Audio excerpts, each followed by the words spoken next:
Welcome back to Smart Life. I have a new who wrote this teleprompter? You were supposed to put that in that. That was private information, me saying I have a new crush. At first it was Congressman Louis Gohmert. Okay, you're telling all my secrets now. But now another man has stolen my heart, and it's true. Congressman Trey Gowdy. I love a man who'll be bold when the time comes. And during the Benghazi hearings and investigation, it was definitely called for. Thank you, Jimmy. We will not waver in our commitment to see that justice is done for this terrible act in Benghazi. And make no mistake, justice will be done. That was the President of the United States over a year ago. We're investigating exactly what happened, but my biggest priority now is bringing those folks to justice. That was the President of the United States over a year ago. No one has been arrested. No one has been prosecuted. No one has been brought to justice. We don't even have access to the witnesses. You and the media were good enough for my 16 years as a prosecutor not to tell me how to do my job. And so far in Congress, y'all have been good enough not to tell me how to do my job. I'm not telling you how to do your job. But I'm going to ask you some questions, and if you can't answer these questions, then I'll leave you to draw whatever conclusion you want to draw about whether or not the media has provided sufficient oversight. Can you tell me why Chris Stevens was in Benghazi the night that he was killed? Do you know? Does it bother you whether or not you know why Chris Stevens was in Benghazi? Do you know why we were the last flag flying in Benghazi after the British had left and the Red Cross had been bombed? Do you know why requests for additional security were denied? Do you know why an ambassador asking for more security days and weeks before he was murdered and those requests went unheeded? Do you know the answer to why those requests went unheeded? Do you know why no assets were deployed during the siege? And I've heard the explanation, which defies logic, frankly, that we couldn't have gotten there in time, but you know they didn't know when it was going to end. So how can you possibly cite that as an excuse? Do you know whether the President called any of our allies and said, can you help? We have men under attack. Can you answer that? Do any of you know why Susan Rice was picked? The Secretary of State did not go. She says she doesn't like Sunday talk shows. That's the only media venue she does not like, if that's true.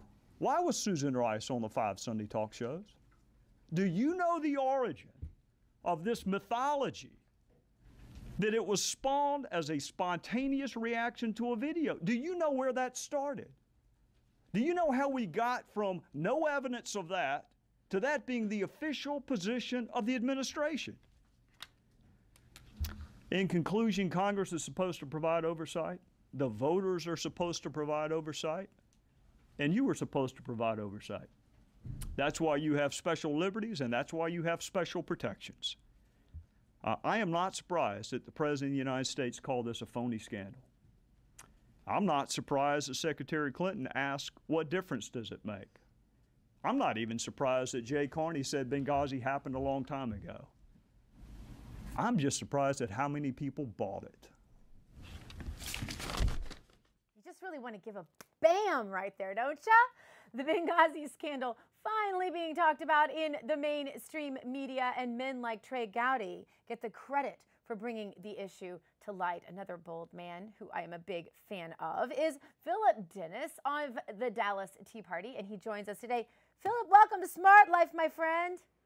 Hey, I love this Gowdy fellow. When can we get him the nomination for the Republican Party? I've noticed a pattern, though, Phillip. I just wanted to lay this out and see if you think there's any correlation between the fact that Louis Gohmert is a total political stud, Trey Gowdy, total political stud, and Phillip Dennis, total political stud, and they're all Southern. I just wanted to see if you think there's any correlation going on there. Well, I don't want to alienate any of your Yankee listeners and viewers, Dr. Gina, but hey, we Southerners are kind of where it's at. Yeah. Absolutely. Well, I guess my question for you is, it's interesting because Steve Deace said in my last segment, he was saying, the important thing sometimes for people is just to ask the question, the right question. I would say that was like a bonanza of the right questions that Gowdy asked, wouldn't you? Is there anything that he didn't ask that you think should have been asked of our press? No, and I think Gowdy's going to do what I mean. I wondered if Speaker Boehner, who has been extremely weak as a speaker, at least as far as most people in the Tea Party are concerned, I wonder if he now regrets appointing Gowdy and if he'll try to put the clamps on him. But no, I think he's going to be very thorough as an investigator, and he will come to the truth. And I think unless they have something on him they can extort him with, which they may, the NSA, you never know. But I think he's going to be very thorough, and I think it's very needed. Yeah. So as far as the whole Benghazi hearings are going, do you think we will ultimately get resolution of any of the questions that he asked? And if so, which ones?